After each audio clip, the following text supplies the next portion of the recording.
Bienvenue dans une nouvelle vidéo crypto. Aujourd'hui, on va aller voir plein de graphiques intéressants.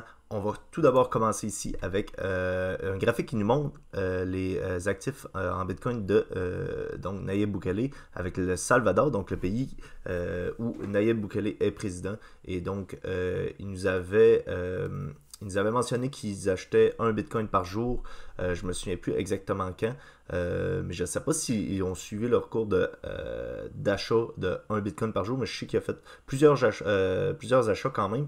On peut les voir ici là, avec les points verts là, où ce sont les plus gros achats qui ont été faits. Et on voit maintenant que le Salvador est maintenant à un rendement de pratiquement 42% là, avec 41,68 pour 56 millions donc de dollars en profit. Donc ses actifs totaux en Bitcoin sont de 355 millions de dollars. Donc c'est un total en Bitcoin de 5896 Bitcoin. Donc c'est ça. C'est la preuve que le DCA fonctionne. Ils ont commencé à acheter dans les plus bas donc l'année dernière, si je ne me trompe pas, ou c'est peut-être même là, un an et demi, 2 ans, là, ça fait peut-être un petit peu plus longtemps, je me souviens pas exactement quand ils ont commencé, mais c'est la preuve que le DCA fonctionne. Donc eux qui achètent effectivement avec des grosses sommes, mais petit peu par petit peu, c'est ce qui fait en sorte que maintenant, ils ont un très bon profit de pratiquement, ça approche les 50% quand même. Donc ça, c'est très très très intéressant à constater. Ici, on n'a pas la dernière photo que j'avais pour vous. Je ne sais pas si on va être capable de l'avoir. Pour l'instant, on va aller là d'abord, c'est pas très grave. Si on l'a pas, on va attendre de voir. Sinon, on a plusieurs autres photos qui sont quand même intéressantes là. Bon, je pense qu'on n'est pas capable d'avoir l'autre photo que j'avais pour vous. C'est pas très grave.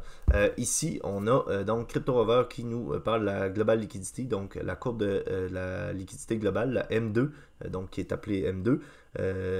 Et donc, c'est très bullish là, qui est en train de faire une ascension à la hausse. Là, on le voit ici. Là, donc, on peut la comparer au graphique du Bitcoin. Donc, à chaque fois qu'on a une impression monétaire, donc globale liquidité qui augmente beaucoup, ben, on a le Bitcoin qui suit par après. Donc, on voit qu'ici, on a commencé à augmenter.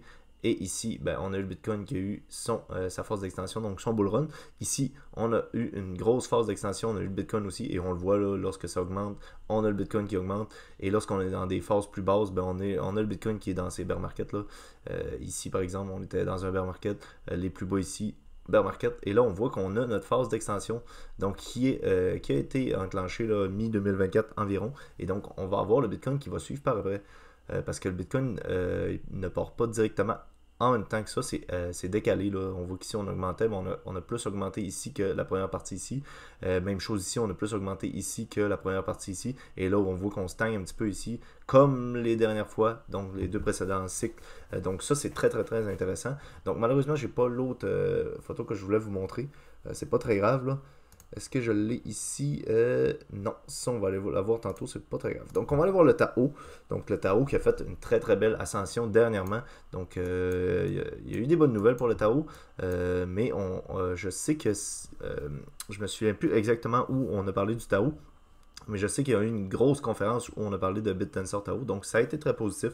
On voit le Tao qui réagit très très bien, là, qui est pratiquement à son all-time high. Donc son all-time high, si on regarde le H ici ensemble, c'est sur cette mèche-là, on était à 780, donc le all-time high de 780.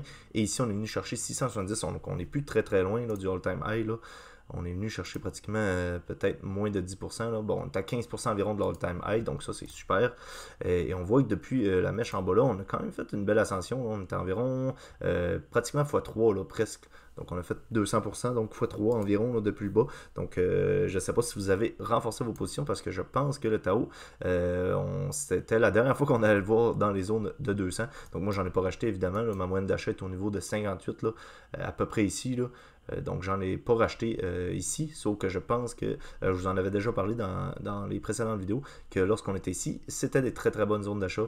En plus qu'on était venu retester donc sur cette zone ici, en grise, là, donc le 1, là, si on calcule le ratio de 1 du plus bas ici jusqu'au plus haut, ben, on est venu retester la base et même plus bas, on est venu chercher toutes les liquidités de cette mèche-là.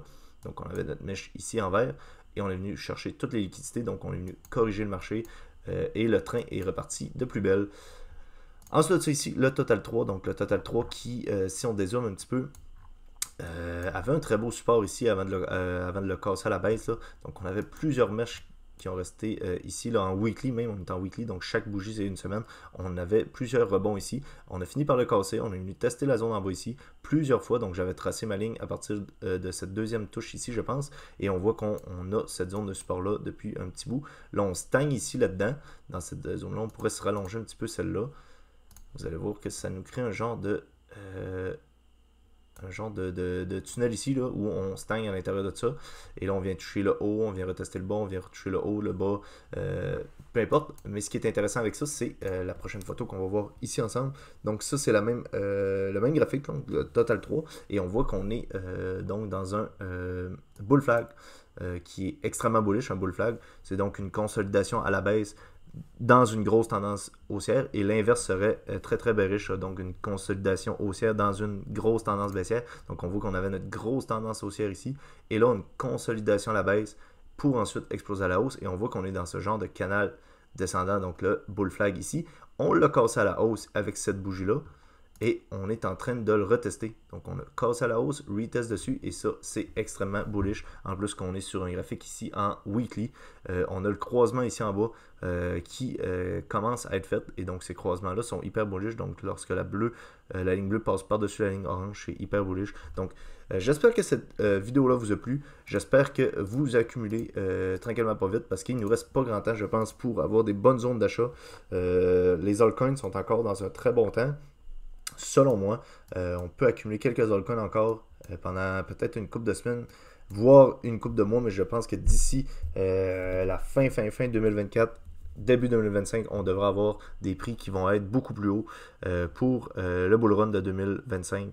Donc ça devrait aller de plus belle vers des sommets. J'espère que vous avez aimé la vidéo. N'hésitez pas de laisser un j'aime, un commentaire, de vous abonner. Nous, on va se revoir la semaine prochaine. D'ici là, prenez soin de vos investissements. Bye.